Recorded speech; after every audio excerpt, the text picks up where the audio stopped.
ਵਾਹਿਗੁਰੂ ਜੀ ਕਾ ਖਾਲਸਾ ਵਾਹਿਗੁਰੂ ਜੀ ਕੀ ਫਤਿਹ। ਭਾਈ ਸਾਹਿਬ ਭਾਈ ਰਣਧੀਰ ਸਿੰਘ ਜੀ ਦੁਆਰਾ ਲਿਖਤ ਪੁਸਤਕ ਸੱਚਖੰਡ ਦਰਸ਼ਨ। ਭਾਈ ਸਾਹਿਬ ਭਾਈ ਰਣਧੀਰ ਸਿੰਘ ਜੀ। ਗਿਆਨੀ ਨਾਰ ਸਿੰਘ ਜੀ ਦੁਆਰਾ ਸੱਚਖੰਡ ਦਰਸ਼ਨ ਪੁਸਤਕ ਦੀ ਲਿਖੀ ਗਈ ਉਥਾਨਕਾ। ਪੁਸਤਕ ਅਨਹਦ ਸ਼ਬਦ ਦਸਮ ਦੁਆਰ ਦੀ ਉਥਾਨਕਾ ਵਿੱਚ ਇਹ ਗੱਲ ਖੋਲ੍ਹ ਕੇ ਦੱਸੀ ਗਈ ਹੈ ਕਿ ਸ੍ਰੀਮਾਨ ਭਾਈ ਸਾਹਿਬ ਭਾਈ ਰਣਧੀਰ ਸਿੰਘ ਜੀ ਨਾਲ ਗੁਰਮਤਿ ਵਿਚਾਰ ਦੇ ਸਿਲਸਿਲੇ ਵਿੱਚ 5-6 ਸਾਲ ਤੋਂ ਇਹ ਵਿਸ਼ੇ ਵਿਚਾਰ ਗੋਚਰੇ ਆਉਂਦੇ ਰਹੇ। ਗੁਰਮਤਿ ਵਿੱਚ ਅਨਹਦ ਸ਼ਬਦ ਅਤੇ ਦਸਮ ਦੁਆਰ ਕਿਸ ਤਰ੍ਹਾਂ ਦਾ ਮੰਨਿਆ ਗਿਆ ਹੈ ਅਤੇ ਇਸ ਦੀ ਜੋਗ ਮਤ ਦੇ ਅਨਹਦ ਸ਼ਬਦ ਅਤੇ ਦਸਮ ਦੁਆਰ ਨਾਲੋਂ ਕੀ ਵਿਲੱਖਣਤਾ ਹੈ। ਦੂਸਰਾ ਵਿਸ਼ਾ ਜਪਜੀ ਸਾਹਿਬ ਵਿੱਚ ਧਰਮਖੰਡ, ਗਿਆਨਖੰਡ, ਸਰਮਖੰਡ, ਕਰਮਖੰਡ ਅਤੇ ਸੱਚਖੰਡ ਪੰਜਾਂ ਖੰਡਾਂ ਦਾ ਵਰਣਨ ਹੈ। ਕੀ ਇਹ ਮੰਡਲ ਵਾਸਤਵੀ ਹਨ ਜਾਂ ਕਿ ਅਵਸਥਾਵਾਂ ਦੇ ਨਾਮ ਹਨ? ਜੈਸਾ ਕਿ ਕਈ ਵਿਦਵਾਨਾਂ ਨੇ ਇਹਨਾਂ ਨੂੰ ਅਨੁਭਵੀ ਅਵਸਥਾਵਾਂ ਹੀ ਮੰਨਿਆ ਹੈ। ਤੀਸਰਾ ਕੁਐਸਚਨ, ਕੀ ਨਰਕ ਸੁਰਗ ਵਾਸਤਵ ਵਿੱਚ ਕੋਈ ਟਿਕਾਣੇ ਇਸ ਦੁਨੀਆ ਤੋਂ ਵੱਖਰੇ ਹਨ ਜਾਂ ਇਸ ਸੰਸਾਰ ਵਿੱਚ ਹੀ ਦੁਖੀ ਸੁਖੀ ਹੋਣ ਦਾ ਨਾਮ ਨਰਕ ਸੁਰਗ ਭੋਗਣਾ ਹੈ। ਚੌਥਾ ਵਿਸ਼ਾ, ਕਰਮ ਫਿਲਾਸਫੀ ਦਾ ਨਿਰਣਾ ਹੋਣਾ ਲੋੜੀਏ ਕਿ ਇਨਸਾਨ ਨੂੰ ਕਰਮਾਂ ਦੇ ਕਰਨ ਵਿੱਚ ਕਿੱਥੋਂ ਤੱਕ ਸੁਤੰਤਰਤਾ ਹੈ, ਉਹ ਕਰਮਾਂ ਦੇ ਫਲ ਭੁਗਤਣ ਲਈ ਕਿੱਥੋਂ ਤੱਕ ਜ਼ਿੰਮੇਵਾਰ ਹੈ, ਕਰਮਾਂ ਨਾਲ ਕਿਰਪਾ ਦਾ ਕਿੱਥੋਂ ਤੱਕ ਸੰਬੰਧ ਹੈ। ਗੁਰਬਾਣੀ ਵਿੱਚ 2 ਪ੍ਰਕਾਰ ਦੇ ਸ਼ਬਦ ਆਉਂਦੇ ਹਨ। ਇਹਨਾਂ ਤੋਂ ਇਹ ਪ੍ਰਤੀਤ ਹੁੰਦਾ ਹੈ ਕਿ ਸਭ ਕੁਝ ਵਾਹਿਗੁਰੂ ਦੇ ਵੱਸ ਹੈ, ਮਨੁੱਖ ਕੁਝ ਨਹੀਂ। ਦੂਜੇ ਇਸ ਭਾਵ ਦੇ ਗੁਰਵਾਕ ਹਨ ਕਿ ਜੀਵ ਨੂੰ ਆਪਣੇ ਕੀਤੇ ਕਰਮਾਂ ਅਨੁਸਾਰ ਫਲ ਪ੍ਰਾਪਤ ਹੁੰਦਾ ਹੈ, ਪਰ ਪਰਮਾਰਥੀ ਸਿੱਧੀ ਲਈ ਵਾਹਿਗੁਰੂ ਦੀ ਨਜ਼ਰ ਮਿਹਰ ਹੋਣੀ ਲਾਜ਼ਮੀ ਹੈ। ਇਹਨਾਂ ਚੌਹਾਂ ਮਸਲਿਆਂ ਵਿੱਚੋਂ ਅਨਹਦ ਸ਼ਬਦ ਦਸਮ ਦੁਆਰ ਦੇ ਨਿਰਣੇ ਸੰਬੰਧੀ ਪਿਛਲੇ ਅਪ੍ਰੈਲ 1941 ਦੇ ਮਹੀਨੇ ਵਿੱਚ ਅਨਹਦ ਸ਼ਬਦ ਦਸਮ ਦੁਆਰ ਪੁਸਤਕ ਛਪ ਕੇ ਪ੍ਰਕਾਸ਼ਿਤ ਹੋ ਗਈ ਹੈ। ਪੰਜਾਂ ਖੰਡਾਂ ਦੇ ਨਿਰਣੇ ਸੰਬੰਧੀ ਇਹ ਸੱਚਖੰਡ ਦਰਸ਼ਨ ਨਾਮੇ ਪੁਸਤਕ ਪਾਠਕਾਂ ਦੇ ਸਾਹਮਣੇ ਹੈ। ਇਹ ਪੁਸਤਕ ਸੱਚਖੰਡ ਦਰਸ਼ਨ ਭਾਈ ਸਾਹਿਬ ਜੀ ਨੇ 1940 ਦੀਆਂ ਗਰਮੀਆਂ ਵਿੱਚ ਸ਼ਿਮਲੇ ਦੀਆਂ ਪਹਾੜੀਆਂ ਵਿੱਚ ਸੋਲਨ ਬਸਤੀ ਦੇ ਲਾਗੇ ਸਪਰੂਨ ਪਿੰਡ ਦੇ ਪਾਸ ਦੇਹੂ ਘਾਟ ਨਾਮੇ ਅਸਥਾਨ ਪਰ ਬੈਠ ਕੇ ਲਿਖੀ ਅਤੇ 12, 13, 14, 15 ਅਗਸਤ 1941 ਨੂੰ ਕੁਮਾਰਹੱਟੀ ਸ਼ਿਮਲਾ ਹਿਲਜ਼ ਦੇ ਮੁਕਾਮ ਪਰ ਬੈਠ ਕੇ ਇਸ ਨੂੰ ਮੁੜ ਸੋਧ ਕੇ ਮੁਕੰਮਲ ਕੀਤਾ। ਇਸ ਦੀ ਸੁਧਾਈ ਹੋਣ ਪਰ ਹੀ ਦਾਸ ਨੇ ਇਹ ਉਥਾਨਕਾ ਉੱਥੇ ਬੈਠ ਕੇ ਹੀ ਲਿਖੀ। ਇਸ ਪੁਸਤਕ ਵਿੱਚ ਪੰਜਾਂ ਖੰਡਾਂ ਦਾ ਗੁਰਬਾਣੀ ਦੀ ਰੌਸ਼ਨੀ ਅੰਦਰ ਰਸਪੂਰਤ ਭਾਵ ਵਿੱਚ ਨਿਰਣਾ ਕੀਤਾ ਗਿਆ ਹੈ। ਤਜਰਬੇ ਵਿੱਚ ਜ਼ਹੂਰ ਪਜ਼ੀਰ ਹੋਏ ਨਜ਼ਾਰਿਆਂ ਨੂੰ ਗੁਰਮਤਿ ਦੀ ਹੱਦ ਅੰਦਰ ਰਹਿ ਕੇ ਐਸਾ ਗੁੰਫਤ ਕੀਤਾ ਹੈ ਕਿ ਕੋਈ ਗੱਲ ਵੀ ਗੁਰਬਾਣੀ ਤੋਂ ਬਾਹਰ ਦੀ ਨਹੀਂ ਦੱਸੀ। ਨਿਰਣਾ ਕੀਤਾ ਵੀ ਹੈ, ਦਿਬ ਲਤੀਫ ਨਜ਼ਾਰੇ ਦੱਸੇ ਵੀ ਹਨ, ਪਰ ਫਿਰ ਵੀ ਖੁੱਲ੍ਹ ਖੇਡ ਨਹੀਂ ਵਰਤਾਈ, ਕਿਉਂਕਿ ਸ੍ਰੀਮਾਨ ਭਾਈ ਸਾਹਿਬ ਜੀ ਇਹਨਾਂ ਰੂਹਾਨੀ ਚਮਤਕਾਰਿਆਂ ਨੂੰ ਆਮ ਖੁੱਲ੍ਹੀ ਖੇਡ ਬਣਾਉਣਾ ਅਨੁਚਿਤ ਸਮਝਦੇ ਹਨ। ਇਸੇ ਲਈ ਜਿੱਥੇ ਦਿਵ ਮੰਡਲਾਂ ਪੰਜਾਂ ਖੰਡਾਂ ਦੇ ਨਜ਼ਾਰੇ ਪਸਾਰੇ ਪ੍ਰੇਮਾ ਭਾਵ ਵਿੱਚ ਰਸਲੀਨ ਹੋ ਕੇ ਬਿਆਨ ਕੀਤੇ ਹਨ, ਉੱਥੇ ਅਨੂਠਾ ਸੰਕੋਚ ਵੀ ਰੱਖਿਆ ਹੈ। ਸੱਚਮੁੱਚ ਇਹ ਪੁਸਤਕ ਪੰਜਾਂ ਖੰਡਾਂ ਦੀ ਵਿਆਖਿਆ ਬਾਰੇ ਅਦੁੱਤੀ ਅਤੇ ਪਹਿਲੀ ਸੁਗਾਤ ਹੈ। ਅੱਜ ਤੱਕ ਇਸ ਪ੍ਰਕਰਣ ਨੂੰ ਇਉਂ ਖੋਲ੍ਹ ਕੇ ਕਿਸੇ ਨੇ ਵੀ ਨਿਰਣਾ ਨਹੀਂ ਕੀਤਾ। ਫਿਰ ਇਹ ਪੁਸਤਕ ਗੁਰਸਿੱਖਾਂ ਆਤਮਿਕ ਰਸ ਦੇ ਮੁਤਲਾਸ਼ੀਆਂ, ਪੰਜਾਂ ਖੰਡਾਂ ਦੀ ਗਿਆਤ ਹਾਸਲ ਕਰਨ ਦੇ ਚਾਹਵਾਨਾਂ ਅਤੇ ਪਹੁੰਚ ਦੇ ਅਭਿਲਾਖੀਆਂ ਲਈ ਅਤਿਅੰਤ ਹੀ ਲਾਭਦਾਇਕ ਹੈ। ਆਸ਼ਾ ਹੈ ਕਿ ਇਸ ਤੋਂ ਬਹੁਤਿਆਂ ਨੂੰ ਲਾਭ ਪੁੱਜੇਗਾ ਅਤੇ ਅਨੇਕਾਂ ਦੇ ਸ਼ੰਕੇ ਦੂਰ ਹੋਣਗੇ। ਪਾਠਕਾਂ ਨੂੰ ਇੱਕ ਨਜ਼ਰ ਵਿੱਚ ਜਾਣਨ ਲਈ ਕਿ ਪੁਸਤਕ ਵਿੱਚ ਕੀ ਕੁਝ ਦੱਸਿਆ ਹੈ, ਪੁਸਤਕ ਦਾ ਖੁਲਾਸਾ ਭਾਵ ਹੇਠ ਦਿੱਤਾ ਜਾਂਦਾ ਹੈ।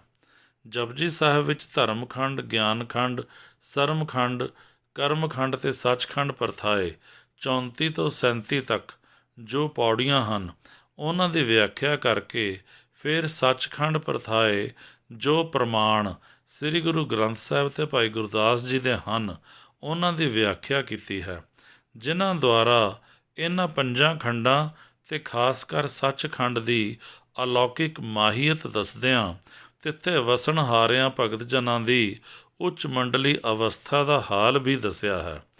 ਅਸਲ ਰਸ ਪੁਸਤਕ ਨੂੰ ਪੜ੍ਹਿਆਂ ਹੀ ਪ੍ਰਾਪਤ ਹੁੰਦਾ ਹੈ। ਖੁਲਾਸਾ ਭਾਵ ਤੋਂ ਅਸਲ ਰਸ ਤੇ ਰੰਗ ਨਹੀਂ ਬੱਝਦਾ। ਨੰਬਰ 1 ਧਰਮਖੰਡ। ਇਸ ਬਾਰੇ ਦੱਸਿਆ ਹੈ ਕਿ ਇਹ ਇੱਕ ਦਿਵ ਧਰਤੀ ਜਗਤ ਜੀਵਾਂ ਅਤੇ ਹੋਰ ਅਨੇਕ ਅਨੰਤ ਬ੍ਰਹਿਮੰਡਾਂ ਦੇ ਜੀਵਾਂ ਲਈ ਧਰਮਸਾਲ ਹੈ, ਜਿੱਥੇ ਧਰਮ ਰਾਏ ਤਿੰਨਾਂ ਦੇ ਮਰਨ ਪਰਯੰਤ ਪਹੁੰਚਣ ਪਰ ਉਹਨਾਂ ਦੇ ਕਰਮਾਂ ਦਾ ਲੇਖਾ ਕਰਕੇ ਨਿਆਂ ਕਰਦਾ ਹੈ ਅਤੇ ਉਹਨਾਂ ਨੂੰ ਪੁੰਨ ਪਾਪ ਦਾ ਫਲ ਭੁਗਤਾਉਂਦਾ ਹੈ। ਪੁੱਗ ਖਲੋਤੇ ਨਾਮ ਆਧਾਰੀ ਭਗਤ ਸੰਤ ਜਨ ਇੱਥੋਂ ਸੁਰਖਰੋਈ ਹਾਸਲ ਕਰਕੇ ਆਪਣੇ ਆਪਣੇ ਮਾਨ ਮਹੱਤ ਅਨੁਸਾਰ ਉੱਪਰਲੇ ਗਿਆਨਖੰਡ, ਸਰਮਖੰਡ, ਕਰਮਖੰਡ ਅਤੇ ਸੱਚਖੰਡ ਮੰਡਲਾਂ ਵਿੱਚ ਪ੍ਰਵੇਸ਼ ਕਰਦੇ ਹਨ ਅਤੇ ਬਾਕੀ ਆਪਣੇ ਆਪਣੇ ਕਰਮਾਂ ਅਨੁਸਾਰ ਸੁਰਗ, ਨਰਕ ਅਤੇ ਹੋਰ ਜੂਨਾਂ ਵਿੱਚ ਜਾਂਦੇ ਹਨ। ਗਿਆਨਖੰਡ। ਇਸ ਖੰਡ ਵਿੱਚ ਗਇਆਂ ਅਕਾਲ ਪੁਰਖ ਦੀ ਬੇਅੰਤ ਰਚਨਾ ਦਾ ਉਘਾੜ ਭਗਤ ਜਨਾਂ ਦੇ ਸਾਹਮਣੇ ਆਸ਼ਕਾਰਾ ਹੋ ਜਾਂਦਾ ਹੈ ਅਤੇ ਇਹ ਖੰਡ ਵਾਹਿਗੁਰੂ ਦੀ ਨਾਨਾ ਪ੍ਰਕਾਰੀ ਬੇਅੰਤ ਰਚਨਾ ਦੇ ਉੱਪਰ ਚਾਦਰ ਨਿਆਈ ਫੈਲਿਆ ਹੋਇਆ ਹੈ। ਸਭ ਰਚਨਾ ਇਸ ਦੇ ਵਿੱਚ ਢਕੀ ਹੋਈ ਅਤੇ ਇਸ ਦੇ ਅੰਤਰਗਤ ਹੈ। ਸਰਮਖੰਡ। ਇੱਥੇ ਦਿਵ ਰੂਪ ਸੁੰਦਰਤਾ ਦੀ ਪ੍ਰਧਾਨਤਾ ਹੈ। ਇੱਥੇ ਪੁੱਜੇ ਭਗਤ ਜਨਾਂ ਦੀ ਸੁਰਤ ਅਤੇ ਅੰਤਸ਼ਕਰਨ ਦੀ ਨਵੀਂ ਦਿਵ ਘਾੜਤ ਘੜੀ ਜਾਂਦੀ ਹੈ ਅਤੇ ਭਗਤ ਜਨਾਂ ਦੀਆਂ ਰੂਹਾਂ ਰੱਬੀ ਨੂਰ ਨਾਲ ਨੂਰੋ ਨੂਰ ਹੋ ਜਾਂਦੀਆਂ ਹਨ। ਕਰਮਖੰਡ। ਇਸ ਖੰਡ ਵਿੱਚ ਭਗਤ ਜਨ ਅਕਾਲ ਪੁਰਖ ਦੀ ਮਹਿਮਾ ਵਿੱਚ ਸੀਤੇ ਪਰੋਤੇ ਹੋਏ ਰਹਿੰਦੇ ਹਨ ਅਤੇ ਇਸ ਖੰਡ ਵਿੱਚ ਅਕਾਲ ਪੁਰਖ ਦੀ ਜੋਤ ਦਾ ਤੇਜ ਜ਼ੋਰ ਹੀ ਪ੍ਰਧਾਨ ਹੈ ਅਤੇ ਇੱਥੇ ਵਾਹਿਗੁਰੂ ਰੰਗ ਰੱਤੇ ਭਗਤ ਜਨਾਂ ਦੀ ਹੀ ਸਮਾਈ ਹੁੰਦੀ ਹੈ ਅਤੇ ਉਹ ਹੀ ਅਕਾਲੀ ਜੋਤ ਤੇਜ ਦੇ ਅਤਿਸੈ ਕਰਕੇ ਤੇਜਮਈ ਝਲਕਾਰ ਨੂੰ ਦੇਖ ਜਰ ਅਤੇ ਸਹਾਰ ਸਕਦੇ ਹਨ। ਇਸੇ ਕਰਕੇ ਉਹ ਯੋਧੇ ਮਹਾਬਲੀ ਸੂਰਮੇ ਹਨ। ਕਰਮਖੰਡ ਸੱਚਖੰਡ ਦੇ ਦਰਵਾਜ਼ੇ ਦੇ ਸਾਹਮਣੇ ਹੀ ਹੈ। ਇੱਥੇ ਉਹਨਾਂ ਨੂੰ ਸੱਚਖੰਡ ਬਿਰਾਜਮਾਨ ਅਕਾਲ ਪੁਰਖ ਦੇ ਖੁੱਲ੍ਹੇ ਦਰਸ ਝਲਕਾਰ ਹੁੰਦੇ ਹਨ। ਸੱਚਖੰਡ। ਇਹ ਸਭ ਤੋਂ ਸ੍ਰੇਸ਼ਟ, ਸਰਬੋਤਮ, ਸੱਚਾ ਖੰਡ ਵਾਹਿਗੁਰੂ ਅਕਾਲ ਪੁਰਖ ਦੇ ਨਿਵਾਸ ਦਾ ਖੰਡ ਹੈ। ਬਾਕੀ ਚਾਰੇ ਖੰਡ ਅਤੇ ਹੋਰ ਨਾਨਾ ਪ੍ਰਕਾਰੀ ਖੰਡ ਮੰਡਲ ਬ੍ਰਹਿਮੰਡ ਇਸੇ ਦੇ ਆਧਾਰੇ 'ਤੇ ਇਸੇ ਦੇ ਅੰਤਰਗਤ ਹਨ। ਤਿੱਥੇ ਅਕਾਲ ਪੁਰਖ ਆਪਣੇ ਸੱਚੇ ਅਤੇ ਅਬਚਲ ਤਖਤ ਪਰ ਬਿਰਾਜਮਾਨ ਹੋ ਕੇ ਆਪਣੀ ਬੇਅੰਤ ਰਚਨਾ 'ਤੇ ਰਾਜੋ ਤਾਂ ਤੇਰਾ ਸਦਾ ਨਿਹਚਲ ਇਹ ਕਬਹੁ ਨਾ ਜਾਵੇ, ਦੁਸ਼ਮਨ ਤਾਂ ਦੂਖ ਨਾ ਲਗੈ ਮੂਲੇ, ਪਾਪ ਨੇੜ ਨਾ ਆਵੇ ਦੇ ਗੁਰਵਾਕ ਅਨੁਸਾਰ ਅਬਚਲ, ਨਿਸਪਾਪ ਅਤੇ ਨਿਹਕੰਟਕ ਰਾਜ ਭੋਗਦਾ ਹੈ। ਆਪਣੀ ਸਾਜੀ ਕਾਇਨਾਤ 'ਤੇ ਭਗਤ ਜਨਾਂ ਨੂੰ ਵੇਖ ਵੇਖ ਪ੍ਰਸੰਨ ਹੁੰਦਾ ਹੈ ਅਤੇ ਆਪਣੇ ਪਿਆਰਿਆਂ ਪਰ ਨਦਰੀ ਨਦਰ ਨਿਹਾਲ ਦਾ ਵਰਤਾਰਾ ਵਰਤਾਉਂਦਾ ਹੈ। ਤਿਸ ਸੱਚਖੰਡ ਦਾ ਪਾਰਾਵਾਰ ਅਤੇ ਅੰਤ ਨਹੀਂ। ਇਹਨਾਂ ਖੰਡਾਂ 'ਤੇ ਖਾਸ ਕਰ ਸੱਚਖੰਡ ਦਾ ਕਥਨ ਕਰੜਾ ਲੋਹੇ ਦੇ ਚੱਬਣ ਸਮਾਨ ਅਸੰਭਵ ਹੈ। ਇਸ ਖੰਡ ਵਿੱਚ ਵਸਣਹਾਰੇ ਭਗਤ ਜਨਾਂ ਨੂੰ ਪੂਰਨ ਸ਼ਾਦੀ ਅਤੇ ਆਜ਼ਾਦੀ ਪ੍ਰਾਪਤ ਹੈ। ਤਿੱਥੇ ਅਨਹਦ ਸ਼ਬਦ, ਨਾਦ ਅਤੇ ਸਿਫਤ ਸਲਾਹ ਦਾ ਅਹਿਲਾਦ ਅਤੇ ਕੁਲਾਹਲ ਸਦਾ ਇੱਕ ਰਸ ਰਹਿੰਦਾ ਹੈ, ਜਿਸ ਨਜ਼ਾਰੇ ਨੂੰ ਕਹਿਬੇ ਕਉ ਸੋਭਾ ਨਹੀਂ, ਦੇਖਾ ਹੀ ਪ੍ਰਵਾਨ ਹੈ। ਇਹ ਪੰਜੇ ਖੰਡ ਦਿਵ ਮੰਡਲ ਬੜੀ ਦੂਰ ਹਨ, ਪਰ ਇੱਥੇ ਸਰੀਰ ਵਿੱਚ ਹੁੰਦਿਆਂ ਵੀ ਬਹੁਤ ਛੇਤੀ ਪਹੁੰਚ ਸਕੀਦਾ ਹੈ ਅਤੇ ਸਰੀਰ ਤਿਆਗਣ ਪਰ ਤਾਂ ਪਹੁੰਚਣਾ ਹੀ ਹੋਇਆ। ਇਸੇ ਤਰ੍ਹਾਂ ਭਾਈ ਸਾਹਿਬ ਜੀ ਨਰਕ ਸੁਰਗ ਨੂੰ ਵੀ ਵੱਖਰੇ ਟਿਕਾਣੇ ਮੰਨਦੇ ਹਨ ਅਤੇ ਕਹਿੰਦੇ ਹਨ ਕਿ ਨਰਕ ਸੁਰਗ ਦੇ ਫਲ ਭੁਗਤਣ ਪਿੱਛੋਂ ਫਿਰ ਜਨਮ ਲੈਣਾ ਪੈਂਦਾ ਹੈ। ਇਸ ਪੁਸਤਕ ਵਿੱਚ ਭਾਵੇਂ ਪੰਜਾਂ ਖੰਡਾਂ ਦਾ ਨਿਰਣਾ ਹੈ, ਪਰ ਇਸ ਦਾ ਨਾਮ ਸੱਚਖੰਡ ਦਰਸ਼ਨ ਰੱਖਣਾ ਹੀ ਯੋਗ ਪ੍ਰਤੀਤ ਹੋਇਆ ਹੈ, ਕਿਉਂਕਿ ਇੱਕ ਤਾਂ ਬਾਕੀ ਕੁੱਲ ਬੇਅੰਤ ਰਚਨਾ ਅਤੇ ਚਾਰੇ ਖੰਡ ਇਸੇ ਖੰਡ ਦੇ ਅੰਤਰਗਤ ਹਨ। ਦੂਸਰੇ ਇਸ ਵਿੱਚ ਸੱਚਖੰਡ ਦਾ ਵਿਸ਼ੇਸ਼ ਵਰਣਨ ਹੈ। ਤੀਸਰੇ, ਇਸ ਪੁਸਤਕ ਦੇ 12ਵੇਂ ਅੰਕ ਵਿੱਚ ਸੱਚਖੰਡ ਕੀ ਹੈ, ਦਰਸ਼ਨ ਖੰਡ, ਅਪਰੋਕਸ਼ ਦਰਸ਼ਨ ਖੰਡ ਹੈ ਆਇਆ ਹੈ। ਇਸ ਲਈ ਇਸ ਪੁਸਤਕ ਦਾ ਨਾਮ ਸੱਚਖੰਡ ਦਰਸ਼ਨ ਹੀ ਫੱਬਦਾ ਹੈ। ਇਸ ਪੁਸਤਕ ਵਿੱਚ ਕੁੱਲ 12 ਸਿਰਲੇਖ ਅੰਕ ਹਨ, ਜਿਨ੍ਹਾਂ ਵਿੱਚੋਂ ਪਹਿਲੇ 6 ਵਿੱਚ 5 ਖੰਡਾਂ ਦਾ ਨਿਰਣਾ ਹੈ। 7ਵੇਂ ਅੰਕ ਵਿੱਚ ਦੱਸਿਆ ਹੈ ਕਿ ਅਕਾਲ ਪੁਰਖ ਸੱਚਖੰਡ ਵਸਦਾ ਹੋਇਆ ਵੀ ਸੂਰਜ ਦੇ ਦ੍ਰਿਸ਼ਟਾਂਤ ਵਾਂਗ ਸਰਬ ਵਿਆਪਕ ਹੈ। 8ਵੇਂ ਅੰਕ ਵਿੱਚ ਇਹ ਪ੍ਰਗਟ ਕੀਤਾ ਹੈ ਕਿ ਸੱਚਖੰਡ ਦਾ ਇਸ ਦੁਨੀਆ ਵਿੱਚ ਨਜ਼ਾਰਾ ਕਿਵੇਂ ਦੇਖ ਸਕੀਦਾ ਹੈ। 9ਵੇਂ ਅੰਕ ਵਿੱਚ ਦੱਸਿਆ ਹੈ ਕਿ ਸੁਰਗ, ਬੈਕੁੰਠਾਂ, ਬਹਿਸ਼ਤਾਂ ਸੱਚਖੰਡ ਦੇ ਦਰਸ ਪ੍ਰੇਮੀਆਂ ਨੂੰ ਨੀਵੀਆਂ ਹੀ ਰਹਿ ਜਾਂਦੀਆਂ ਹਨ। ਲੋਕ ਉਕਤੀ ਬੈਕੁੰਠ ਅਤੇ ਸੱਚੇ ਬੈਕੁੰਠ ਸੱਚਖੰਡ ਦੋਹਾਂ ਦਾ ਫਰਕ ਦੱਸਿਆ ਹੈ। 10ਵੇਂ ਅੰਕ ਵਿੱਚ ਦਸਮ ਦੁਆਰ ਰਾਹੀਂ ਸੱਚਖੰਡ ਪ੍ਰਾਪਤੀ ਦੇ ਆਨੰਦ ਦੀ ਵਿਆਖਿਆ ਕੀਤੀ ਹੈ। 11ਵੇਂ ਅੰਕ ਵਿੱਚ ਬਿਆਨ ਕੀਤਾ ਹੈ ਕਿ ਗੁਰਬਾਣੀ ਅਤੇ ਭਾਈ ਗੁਰਦਾਸ ਜੀ ਦੀ ਬਾਣੀ ਵਿੱਚ ਸਾਧ ਸੰਗਤ ਨੂੰ ਕਿਉਂ ਸੱਚਖੰਡ ਕਿਹਾ ਹੈ, ਸਾਧ ਸੰਗਤ ਕਿਵੇਂ ਸੱਚਖੰਡ ਹੈ, ਗੁਰਦੁਆਰੇ ਕਿਵੇਂ ਸੱਚਖੰਡ ਦੀ ਸਦਰਸਤਾ ਰੱਖਦੇ ਹਨ।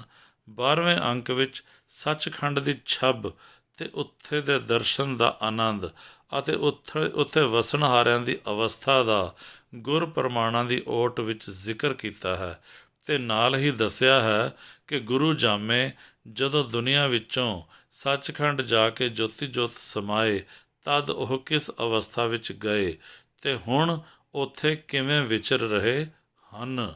ਪਿੱਛੇ ਦੱਸੇ 4 ਮਸਲਿਆਂ ਵਿੱਚੋਂ ਅਨਹਦ ਸ਼ਬਦ ਦਸਮ ਦੁਆਰ ਅਤੇ 5 ਖੰਡਾਂ ਬਾਰੇ ਪੁਸਤਕਾਂ ਅੰਕਿਤ ਹੋ ਕੇ ਪ੍ਰਕਾਸ਼ਿਤ ਹੋ ਗਈਆਂ ਹਨ। ਹੁਣ ਸਮਾਂ ਛੇਤੀ ਆਵੇ ਕਿ ਸ੍ਰੀਮਾਨ ਭਾਈ ਸਾਹਿਬ ਜੀ ਪ੍ਰੇਰਿਤ ਹੋ ਕੇ ਨਰਕ ਸੁਰਗ ਅਤੇ ਕਰਮ ਫਿਲਾਸਫੀ ਸੰਬੰਧੀ ਪੁਸਤਕਾਂ ਲਿਖਣ ਲਈ ਆਪਣੀ ਲੇਖਣੀ ਨੂੰ ਹਰਕਤ ਵਿੱਚ ਲਿਆਉਣ, ਤਾਂ ਕਿ ਇਹ ਮਸਲੇ ਵੀ ਗੁਰ ਪ੍ਰਮਾਣਾਂ ਸਹਿਤ ਹੱਲ ਹੋ ਜਾਣ। ਨਾਹਰ ਸਿੰਘ ਗਿਆਨੀ, ਗੁੱਜਰਵਾਲ, ਲੁਧਿਆਣਾ। ਵਾਹਿਗੁਰੂ ਜੀ ਕਾ ਖਾਲਸਾ, ਵਾਹਿਗੁਰੂ ਜੀ ਕੀ ਫਤਿਹ।